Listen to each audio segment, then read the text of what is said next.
नमस्कार माझ्या मैत्रिणींनो, माझ्या भावांना आणि बहिणींनो. तुमच्याबरोबर मला एक गोष्ट शेअर करायची आणि आता मला ॲड्रेस लिहिलेत ही सगळं आठवलं म्हणून मी ही करते. बघू शकता इथं माझं काय चालले. हे ॲड्रेस सगळे चेक करायचे झाले, दिसतात का इकडं. तर आणि आता वाजलेत किती ती पण दाखवते. आणि 4 वाजलेत इथे. आता इथं नंबर लपवते. ऑर्डर बुकिंग करताचा थांबा, आता बंदच करते ही आणि परत चालू करते. 4:06 झालं तिथं. आणि तुम्हाला एक गोष्ट सांगायची मला. मी इथं कॅमेरा ठेवून सांगते मस्तपैकी. इथं ठेवते आणि अशी सांगते. तर दिसते का. आता परवा दिवशी काल घाणा बांगड्याचा कार्यक्रम होता आमच्या इथं. तर परवा दिवशी मी ह्याला गेलते. मला स्वातीताईंनी म्हणजे पूर्ण वस्ती ह्याच्यावर सांगितलं होतं, दुधे वस्ती वगैरे. तिथं गेल्यावरती दुधे वस्तीवरती मी बऱ्याच वर्षातनं गेलते, बऱ्याच म्हणजे लई दिवसातनं गेलते. 2007-08 नंतरनं एकदा दोनदा गेले असन. पण असं काय काम वगैरे असल्यावरती नाही का, एकदाच गेलते फक्त. त्याच्यानंतरनं काल गेल्यावर जरा परवा दिवशी गेल्यावरती माझा एका म्हणजे मी अनुभव माझा शेअर करायचा आहे तुम्हाला. तर माझी दिदी त्यावेळेस 1 वर्षाची होती आणि एक दीड वर्षाची होती, चालत होती. 1-1.5 वर्षाची प्रतीक्षा होती. त्यावेळेस ह्यांनी शेळ्या घेतल्या होत्या आणि त्या आमच्या खाल्ल्या शेतात शेड होतं. 2007ला असन मला वाटतं, 6-7ला. प्रतीक्षा 2005ची म्हणजे 6चं असन. तर ह्यांनी मला न विचारता शेळ्या आणल्या होत्या. 30 शेळ्या आणल्या होत्या तिकडून उस्मानाबादच्या खाल्लाकडून. तिकडून माझ्या दिरांनी, चुलत दिरांनी, त्यांनी दोघांनी पार्टनरशिपमध्ये केलं तर. आणि आमच्याच रानात होतं पहिल्यांदा, पण ते शेडच उडून गेलं. 3ऱ्या रविवारी ढापण टाकायचं होतं, त्याच्या आधीच उडून गेलं. आता हे ज्या रूममध्ये बसली ना मी, त्या रूमच्या वरचा पत्रा होता ना पहिला, तर तो पत्रा आमचा त्या शेळ्यांचं शेड उडून गेलं ना त्याचा होता. दिवस कसं बदलतात मला तुम्हाला सांगायचं आहे. शेडचा पत्रा उडून गेला आणि मग ती पत्र परत ना ह्यांनी तसंच लावलं होतं. मग आता अचानक शेळ्या कुठं कोंडायच्या म्हणून मग ते जे माझे दीर आहेत ना, त्यांचा बंगला होता. मग त्यांचे 2 पहिल्या जुन्या पत्र्याच्या खोल्या होत्या, त्यातमध्ये आम्ही कोंडत होतो. नंतर शेड केलं त्यांनी. मग आम्ही त्यांच्या इथं राहायला गेलो. ह्यांनी मला नेलं आणि मग ती माझ्यासाठी सगळं नवीन होतं. दुधे वस्ती म्हणून तिथं मोठी फॉरेस्ट आहे. इथली ही बाँड्री ना तशीच, आणि अजून एक गुंडवडीची बाँड्री आहे. मोठं तळं पण आहे, वाघजायचं तळं म्हणतात त्याला. संध्याकाळचं 6 वाजता तिथून मी सगळ्यांना सांगून येताना मला ते पाणी वगैरे ते सगळं माझ्या डोळ्यासमोर परत पहिलं सगळं दिसल्यावरती मला थोडंसं वाईट वाटलं. म्हणजे अक्षरशः मला रडायला आलं. मी थोडासा व्हिडिओ पण शूट केला. आता तुम्ही म्हणता तू खोटं बोलती, तर मी हा मोबाईल नेला, आयफोन नेला नव्हता. त्यातलं मी शूट केलेलं थोडंसं तुम्हाला दाखवते. आणि मी तिथंच बोलणार होती, पण थोडंसं गाडी एक आली त्याच्यामुळं मग ते म्हणले काय झालं, तर आता मला बोलता बी आहे ना. मग मी म्हणलं काय नाही म्हणलं. हो का, हे दिसतंय का, हे असं थोडंसं शूटिंग घेतलं होतं मी. हे वाघजायचं तळं, पाणी वगैरे दिसतंय का तुम्हाला. हे असं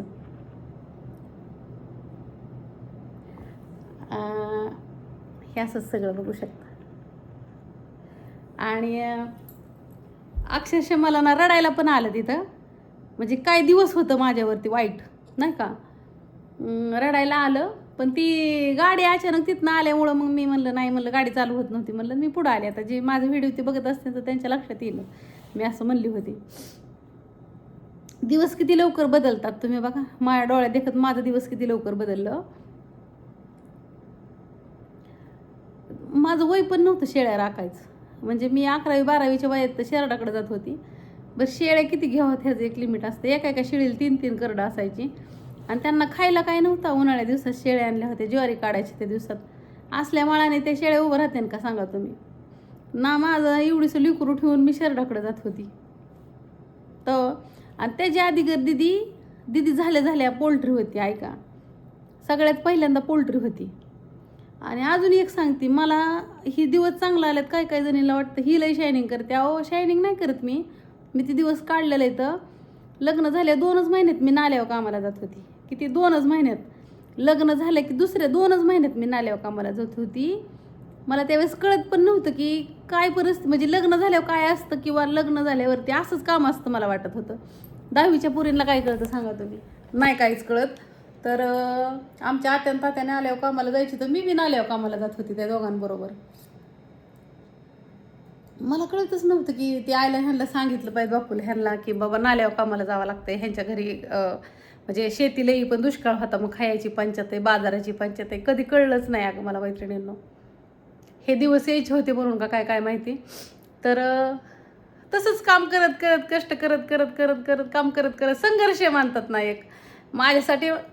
हे आठवण्यात ह्या गोष्टी. पण मला तुम्हाला सांगायचं की ज्या माझ्या ताईसाहेब एखाद्या गोष्टीतून चाललेल्या असतात ना, एखाद्या सिच्युएशनमधनं, तर त्यांना मला एक सांगायचं की तुम्ही हेही दिवस निघून जातात, तुम्ही हार मानायची नाही अजिबात आणि स्वतःला कधी कमी समजायचं नाही. आलेला दिवस लोटत राहायचं, सगळे दिवस बदलते. तर आज माझ्या लग्नाला बघा 29 तारखेला ह्या महिन्यात माझ्या लग्नाला 2003 ते 2026 किती वर्ष पूर्ण होतात बघा. 23-24 वर्ष काय माहिती पूर्ण होतात येतं, किती होतात येतं. हा 24 वर्षाचा काळ ओलटता आज माझी लायकी नव्हती.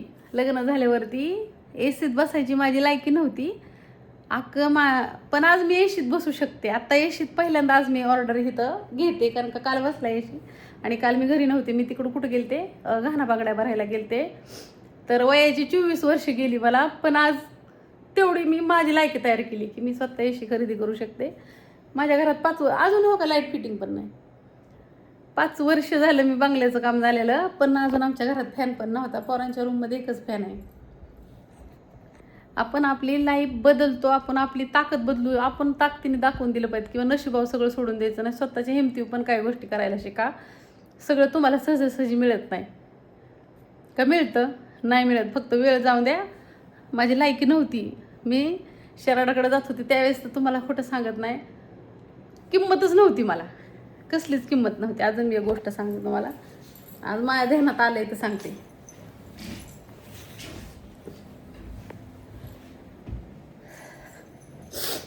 मला तिथं बसून आहे ना बोलता येणार, तिथं एसीचा अजून पॉईंट नाही, लाईट फिटिंग नाही. लाईट फिटिंग केली असती, पण मला सध्या गरज कशाची, त्याची गरज आहे. कारण का स्वतःला ना आपलं शरीराला जपलं पाहिजे, हे लय उशिराने कळलं, खूप उशिराने कळलं. सगळ्या गोष्टी सहजासहजी मिळत नाहीत किंवा एकदाच मिळत नाही. त्या कुणी खानदानी श्रीमंत नसतं. मला हे तुम्हाला सांगायचं होतं की ज्या सिच्युएशनमधनं आज तुम्ही चाललाय ना, त्याला तुम्ही झटकून टाका. तुम्ही रडत बसू नका. तुमची परिस्थिती तुम्हाला स्वतःला बदलायची आहे. हेही दिवस निघून जातील.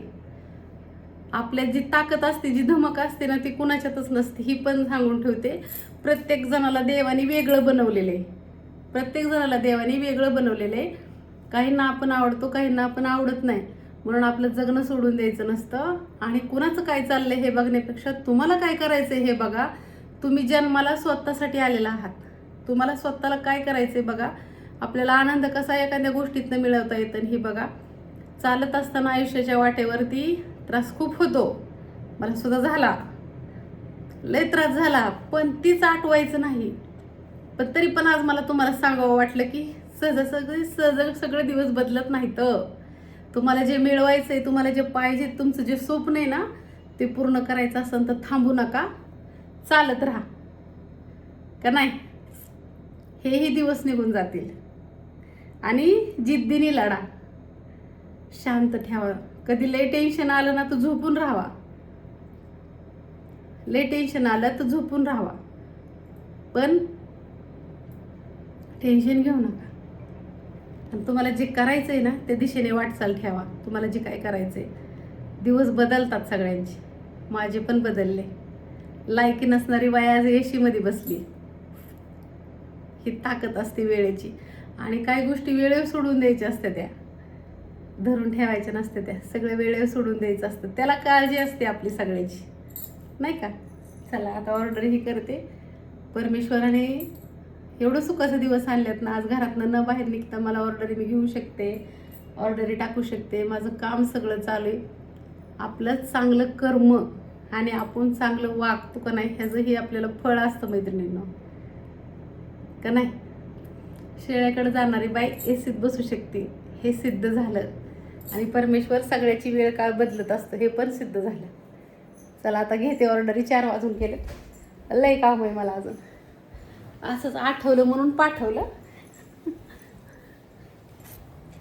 आणि हा व्हिडिओ तुम्हीच म्हणता ना की आका तू 2 शब्द सांगितले आम्हाला उमेद येते, आम्हाला प्रेरणा मिळते. तर तुम्हाला प्रेरणा मिळायसाठीच मी ही बोलले की मी 24 वर्षापूर्वी काय होते ना आज काय आहे. फक्त मनगटात ताकद ठेवायची आणि सकारात्मक विचार करायचा. कुणाचं वाईट चितायचं नाही, कुणाचं वाईट लोकांचं चितायचं नाही. कधीही वाईट चितायचं नाही. ज्याच्यात त्याच्या हिश्श्याचं ज्याला त्याला मिळत असतं.